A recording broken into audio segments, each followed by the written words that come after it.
Então vamos assim, fechando os nossos olhos materiais, agradecendo ao nosso anjo da guarda por ter nos ajudado a estarmos aqui reunidos nessa noite para esse estudo.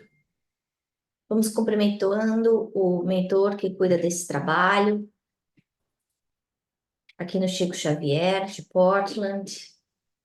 Agradecendo ao nosso querido Emmanuel por todos esses ensinamentos que ele nos traz através dessas páginas tão lindas.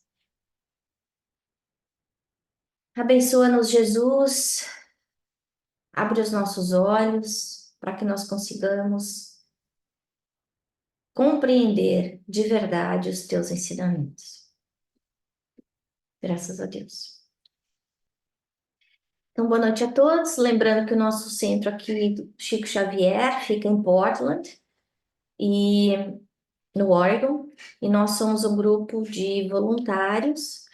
Então, nós agradecemos se qualquer ajuda que possa ser feita para que nós consigamos manter as portas do nosso grupo abertas.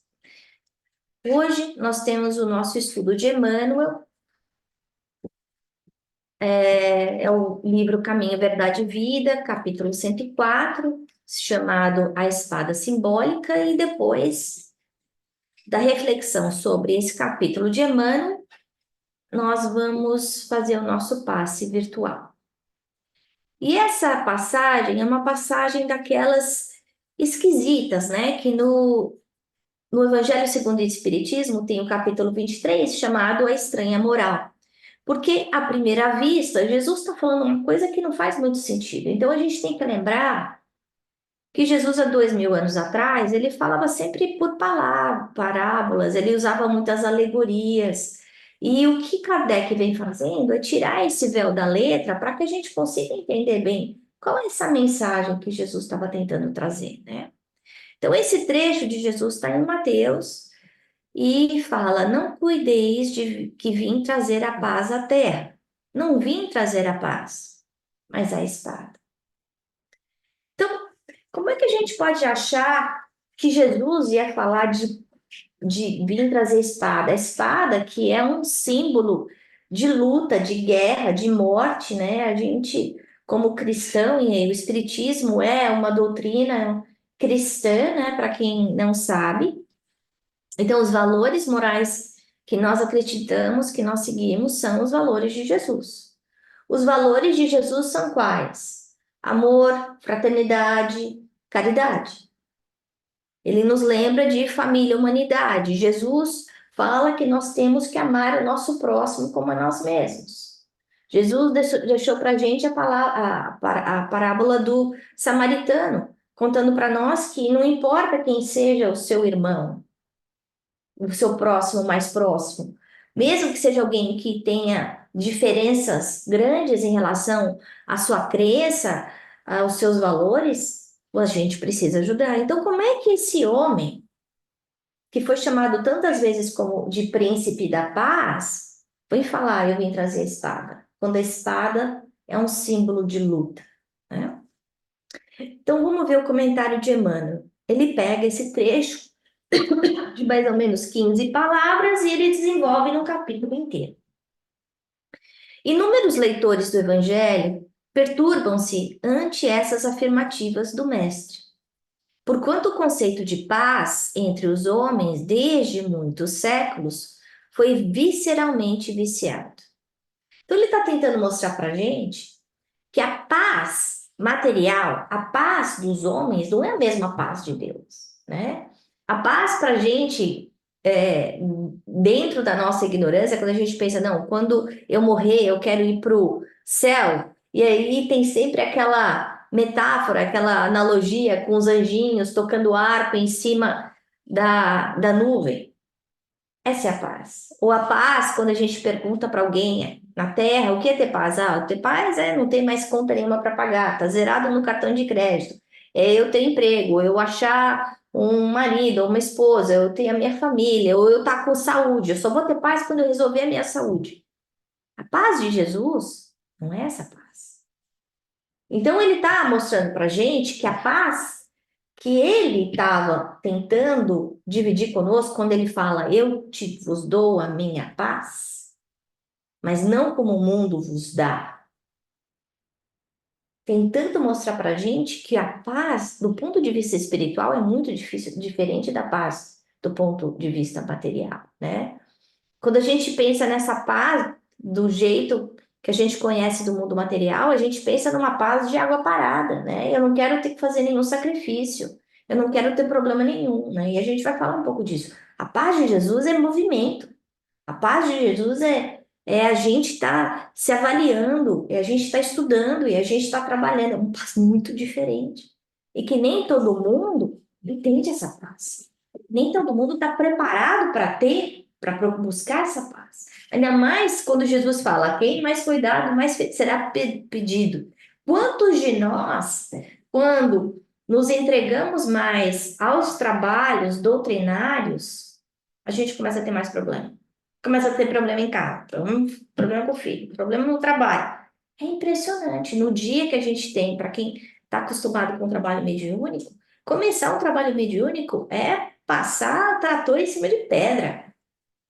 As primeiras semanas são normalmente bem interessantes, né? Então, a gente entender que nós temos que vencer barreiras que são colocadas na nossa frente para encontrar essa paz que Jesus falou. E que muita gente fala: não, eu não quero isso para mim, né? Dá muito trabalho, eu não estou pronta para essa dor de cabeça. E cada um tem o seu momento, né?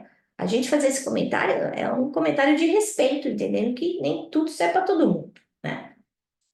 E aí Emmanuel continua. Na expressão comum, ter paz significa haver atingido garantias exteriores, que é o que a gente estava falando, dentro das quais possa o corpo vegetar sem cuidados, rodeando-se o homem de servidores, apodrecendo na ociosidade. Olha só as palavras que ele está usando: apodrecendo na ociosidade e ausentando-se nos movimentos da vida. Quando a gente abre os olhos, né, para ver o que está acontecendo em Instagram, né, a gente vê um monte de influencer, então, com roupas maravilhosas, passeando em iates, ou em praias paradisíacas. E a gente pensa: nossa, eu queria aquela paz. E aí a gente se pergunta de verdade, faz uma segunda pergunta: mas será que eles estão em paz? Será que essa é a paz de verdade que Jesus está falando? Porque quantas vezes a gente consegue riscar todas as caixinhas da minha vida, né? Então, como o Evangelho segundo o Espiritismo fala, eu tenho tudo que o mundo acha que é importante. Eu tenho dinheiro, eu tenho poder, eu tenho beleza, eu tenho status, eu tenho influência, eu tenho jovialidade. Mas quanta gente a gente conhece dele que está nesse ponto e comete suicídio? Então, como é que a gente explica? Como é que a pessoa pode ter tudo que o mundo está falando que é bom, que traz paz, mas a pessoa está num ponto de depressão tão grande que ela acha que não vale mais a pena viver, né? Aí ele continua. Jesus não poderia endossar a tranquilidade desse jaez. Então, ele não está falando de ociosidade, ele não está falando de anjinho em cima da nuvem tocando harpa. Não é essa a paz de Jesus. Essa é a paz ociosa. Essa é a paz de apodrecimento, de água parada, né? E em contraposição ao falso princípio estabelecido no mundo. Então, ele está falando: esse princípio de água parada, de ociosidade, é o princípio de paz no mundo, né? Trouxe consigo a luta regeneradora. Então, por que a gente muitas vezes não sabe aproveitar os tempos de calmaria para crescer espiritualmente? Ele fala: nessa hora vem a luta regeneradora. Eu não acordo pelo amor, eu acordo pela dor.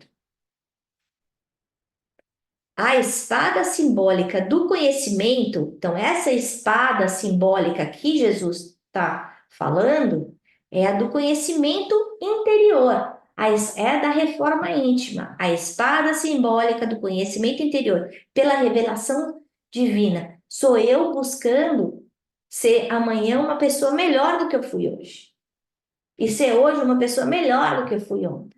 Então, significa que eu vou cair? Significa.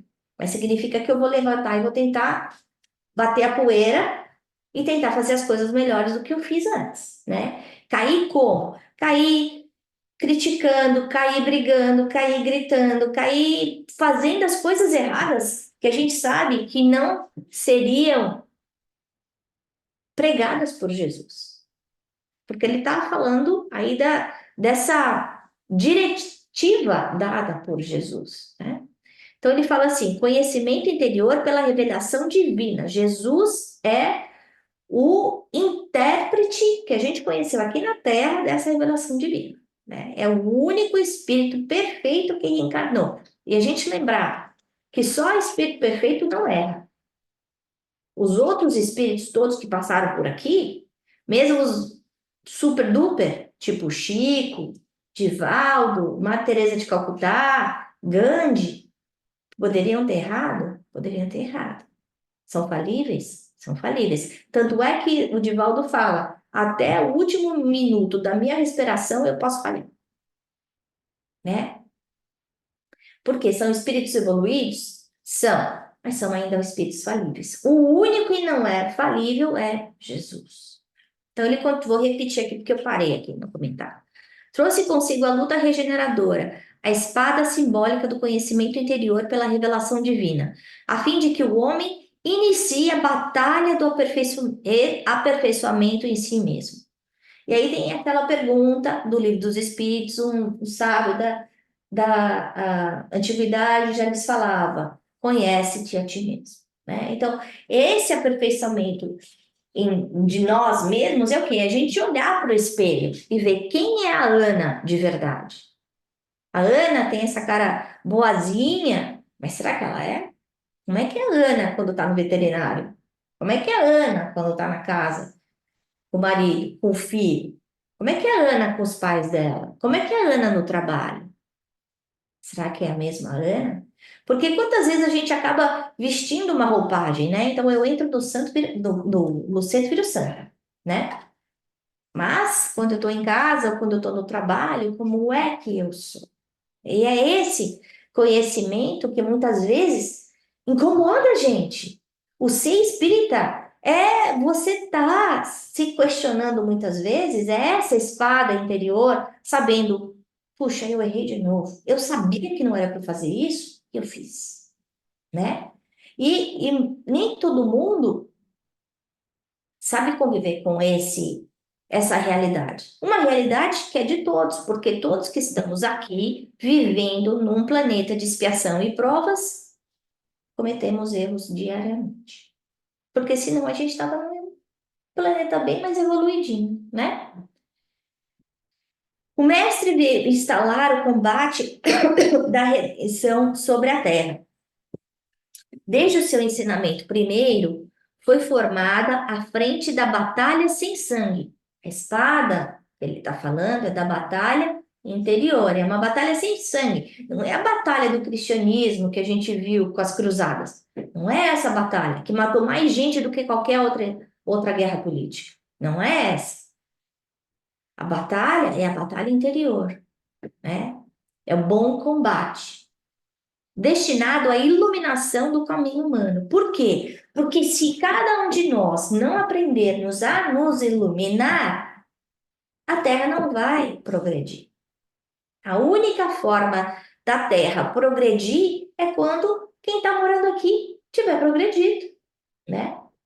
E se nós somos em torno de 20 bilhões de almas, né, e espíritos encarnados e desencarnados, seres, né, encarnados e desencarnados, não, a maior parte tem que estar nesse patamar mais evoluído.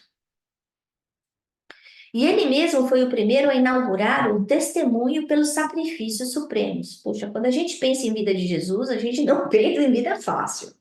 A gente não pensa em vida de prazeres, a gente não pensa em vida de facilidades.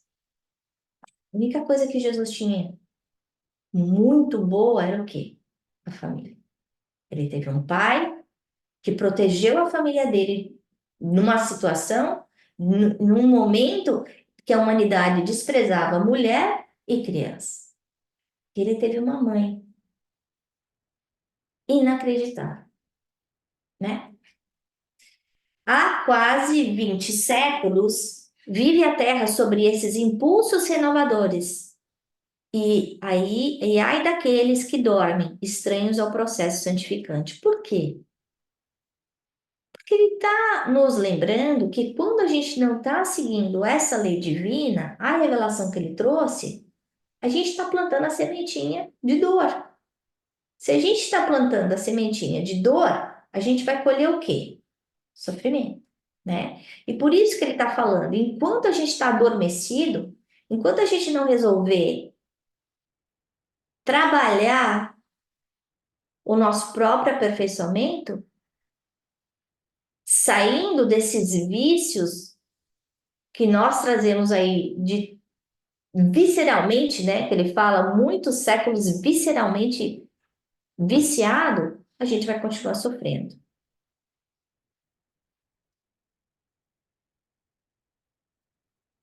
Buscar a mentirosa paz da ociosidade é desviar-se da luz, fugindo à vida e precipitando a morte. Que morte? Só a morte do corpo? Não, ele está falando da morte simbólica, né? Eu estou perdendo tempo.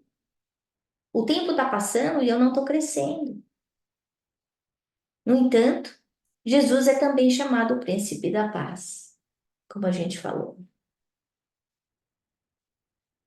Sim, na verdade, o Cristo trouxe ao mundo a espada renovadora da guerra contra o mal em nós mesmos, constituindo em si mesmo a divina fonte de repouso aos corações, que se unem ao seu amor. Esses, nas mais perigosas situações da terra, encontram nele a serenidade inalterável. Ele falou: Vinde a mim, todos vós que sofreis. Quem está sofrendo não está em paz. Paz é a gente botar a cabeça no travesseiro e pensar: hoje eu fiz tudo que eu podia ter feito. Eu fiz o melhor que eu pude. Eu ajudei todo mundo que eu podia ajudar, eu calei na hora que eu tinha que calar. Eu fiz as minhas tarefas assim, como eu nunca tinha feito antes. Essa é a paz. Então, se a gente não tem essa paz que o mundo não nos dá, ele fala: Vinde a mim, todos vós que sofreis, e eu vos aliviarei. Ele não fala: Eu vou tirar o seu sofrimento. Ele não fala: Ó, vou arrumar o teu emprego, eu vou arrumar um marido para você, uma esposa, vou curar a sua doença. Ele não fala isso. Ele fala: Vem até mim, porque meu fardo é leve e meu jugo é suave. Porque a hora que você entender que quando você viver esse amor, os meus exemplos, a sua vida vai ficar mais fácil. Quando você se desapegar das coisas da matéria, do dia a dia, você vai sofrer menos. Quando você entender que você é um espírito eterno e que tudo que está acontecendo nesses 10, 50, 100 anos da sua vida na Terra é um pingo no oceano, você vai viver de uma forma diferente. É que Jesus começou o combate de salvação para a humanidade, representando ao mesmo tempo o sustentáculo da paz sublime para todos os homens bons e sinceros. Quando a gente fala, né, de ter olhos de ver, para a gente conseguir entender a mensagem, é importante, Emmanuel ajuda a gente, né? Mas muitas vezes essa mensagem vem repetida para a gente ao longo de várias encarnações,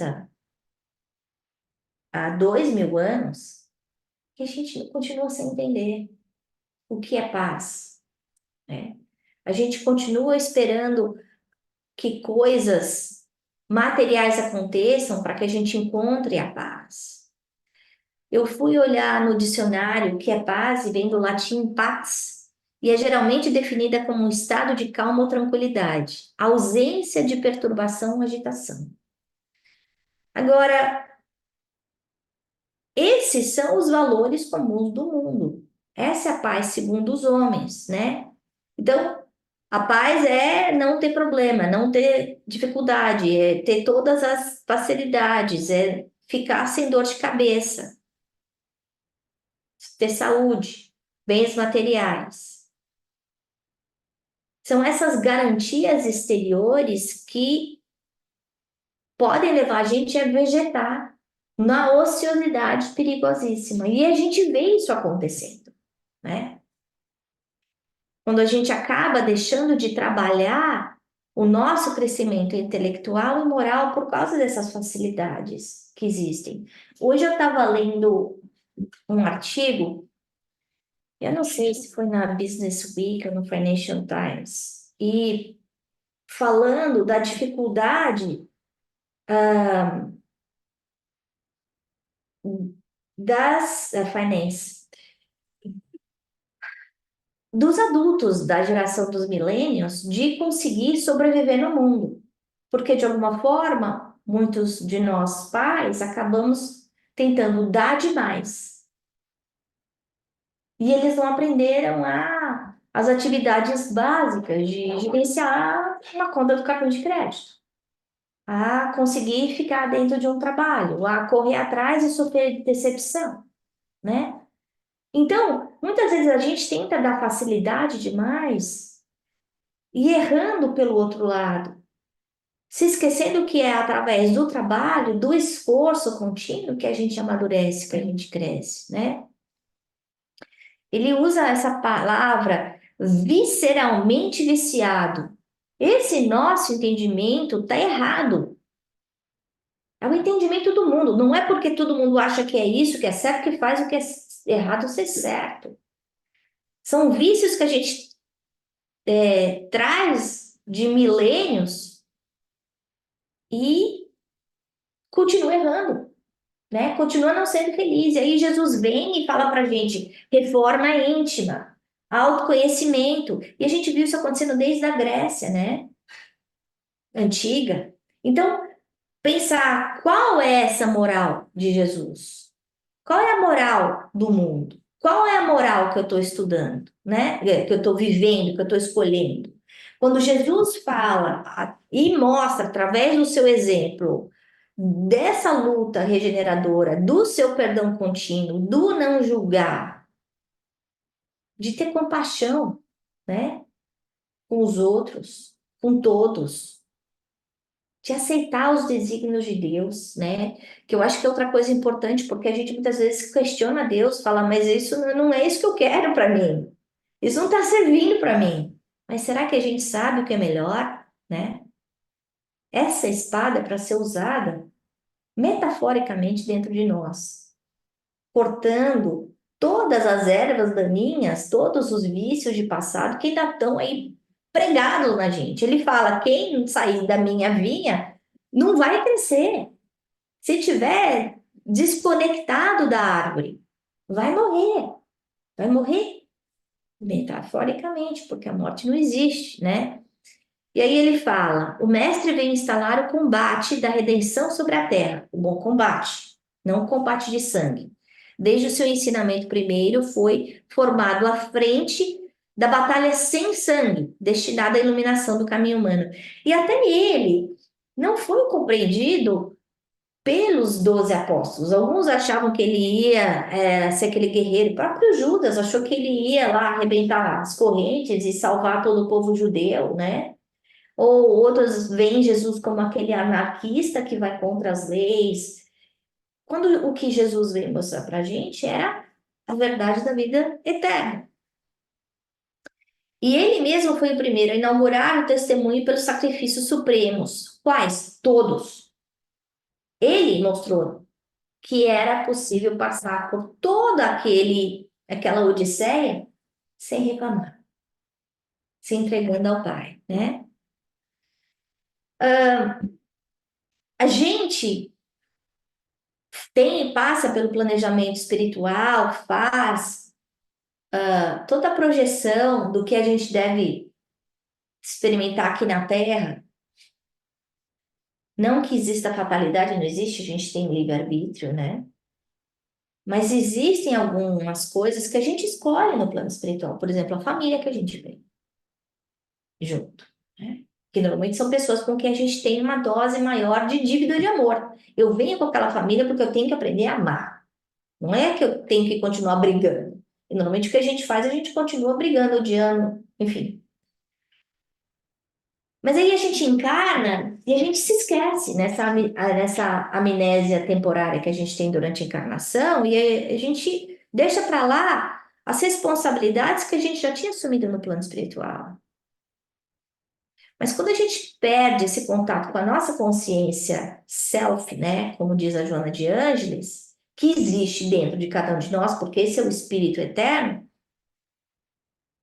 aí Emmanuel fala, ai daqueles que dormem, porque aí eles vão ter que passar pelo processo santificante, que eu diria processo de depuração, né? Então eu vou ter que voltar. E eu vou voltar quantas vezes forem necessárias, até eu me aperfeiçoar. Então Jesus é o príncipe da paz, dessa paz interior, não a paz mentirosa que tira a gente do caminho. Não a paz do dinheiro, do poder, da ganância, né? Não essa paz que a gente vê o mundo procurando hoje através da guerra, quando a gente sabe que dor, sofrimento não vem junto com paz, né?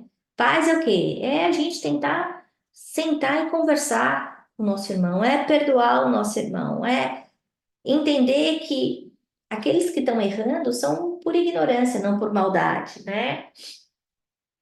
Quando ele fala também, ele é chamado de príncipe da paz, ele fala: o meu reino não é deste mundo. Ele fala: essa paz que vocês estão procurando, de botar a cabeça no travesseiro e dormir tranquilo, não é dada pelos valores da terra. Essa paz só eu posso te dar. A verdadeira vida é a eternidade e a existência terrestre não passa de uma hora. E aí a gente tem esse tesouro desses poucos anos na nossa mão. E aí a gente se pergunta: qual é a transformação nesse fogo renovador que eu estou passando, né? Nesse filtro que eu estou vivendo? O que é que eu estou deixando essas experiências me transformarem? Aquela história que eu já contei algumas vezes, né? A gente coloca uma cenoura na água quente, ela de dura fica mole. A gente coloca um ovo na água quente, de mole fica duro. A gente coloca uma pedra na água quente, ela sai, ela entra dura e sai dura, né? Então a gente se perguntar, com todas essas experiências que a vida está me dando, como é que eu estou saindo delas? Uma pessoa melhor, uma pessoa mais dura? Então, ele continua aqui, a gente encerrando a nossa conversa de hoje.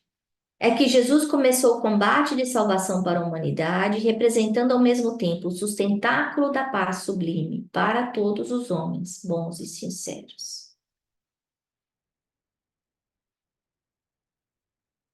Vamos lembrar disso, que essa paz vai ser baseada através das escolhas que a gente faz no nosso dia. E essas escolhas elas se iniciam nas nossas emoções, nos nossos pensamentos. E aí depois elas derivam para a nossa fala, para os nossos atos. E de repente, as nossas emoções, os nossos pensamentos que começaram lá atrás, estão criando toda a nossa realidade do nosso dia a dia. Quando Jesus falou o vigiai e orai, era por isso, para que a gente tivesse consciência da fundação básica de tudo aquilo que a gente está criando, né? Tendo consciência de que se a gente não vigiar, se a gente não orar, se a gente não trabalhar na nossa reforma íntima, a gente não vai encontrar paz. Ao mesmo tempo, se eu fizer um pouquinho de cada dia, né? Ainda estava comentando isso com meu filho. Não precisa muito, né? Para você correr uma maratona, você precisa só dar um passo de cada vez. É um passo de cada vez. Ninguém está pedindo para você correr uma maratona hoje. É um passo de cada vez. Então vamos tentar um passo de cada vez. Por hoje, por agora, né? Vigiar, por agora orar, por agora trabalhar a nossa reforma íntima, para que a gente consiga construir essa paz que o vento não leva, que o tempo não corrói, né? Que a chuva não molhe. Então, Que Jesus esteja aqui conosco, agora e sempre. Vamos assim, indo agora para o nosso passe, lembrando que é através do nosso pensamento que nós fazemos essa conexão com o mundo maior, com os benfeitores espirituais que já estão ao lado de cada um de nós, cuidando do nosso corpo espiritual, nosso corpo mental, nosso corpo físico, nos envolvendo da cabeça aos pés em bênçãos de luz e bênçãos de paz, pedindo para que cada um de nós, onde quer que estejamos, possamos receber aquela chuva de luz prateada caindo das esferas celestes, trazendo a paz de Jesus ao nosso redor, para dentro de nós. Tendo certeza que nós podemos ter contato com essa paz sempre que quisermos. Basta nos conectarmos com Jesus. Senhor, você conhece melhor do que nós as nossas preocupações, as nossas dores, as nossas fraquezas, essas fraquezas todas que nascem do orgulho e do egoísmo. Ajuda-nos, Senhor, a vencer essas imperfeições. Ajuda-nos, Senhor, no nosso processo de despertamento consciencial. Que todos nós que estamos aqui, nessa terceira revelação, que possamos dessa vez aproveitar essa oportunidade bendita para o nosso crescimento. Para que nós não retornemos ao plano espiritual maior, escondendo os nossos olhos atrás das nossas mãos, com vergonha daquilo que fizemos. Ajuda-nos, Senhor, a trabalhar com essa espada diariamente, cortando todas as ervas daninhas que nascem do egoísmo e do orgulho e que ainda sobrevivem dentro de nós. Que as pessoas ao nosso redor, Senhor, possam enxergar o teu amor através dos nossos atos, onde quer que nós estejamos. Ajuda-nos, Senhor, a sermos trabalhadores da última hora, obreiros do teu amor e da tua paz. Ilumina essa casa, protege essa casa de todo mal, envolve a todos aqueles que vêm em busca de auxílio, todos aqueles que já passaram por aqui. Envolve a todos os encarnados e desencarnados, Senhor, trabalhadores ou assistidos, para que eles possam receber essas mesmas bênçãos de luz e de paz. Pedimos que fluidifique a nossa água, colocando para cada um de nós aquilo que necessitamos, para que nós tenhamos uma semana de muita alegria, com muito amor e muita paz. Graças a Deus. E assim nós vamos agradecendo a todos pelo encontro de hoje, desejando uma semana de muita paz e de muito amor. Boa noite a todos, que Jesus esteja conosco.